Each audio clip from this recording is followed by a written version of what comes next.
আজকে শুভ জন্মাষ্টমী সন্ধ্যেবেলায় মালপোয়া ভাবছি দেখুন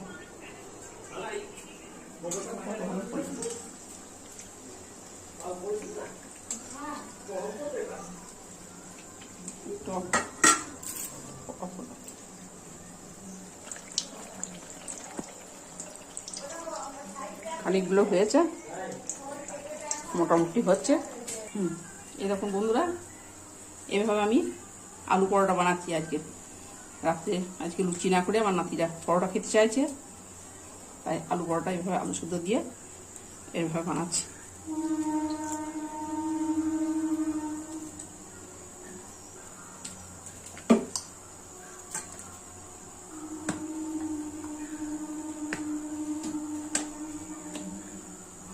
একটু আলগা আলগা করে বেনতে হবে, দুধটা বেশি বেরিয়ে যাবে। আর এরকম একটা ভাজা হয়েছে, আর একটা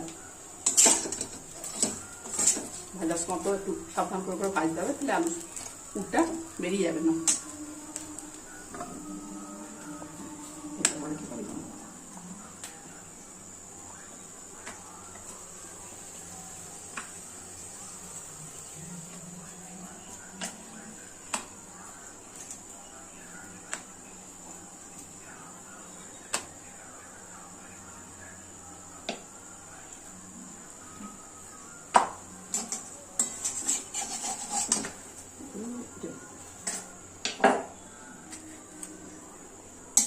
প্রথমে একটু শুকনো কড়াইয়ে ভাজা হয়ে যাচ্ছে, তারপরে তেল দেবো।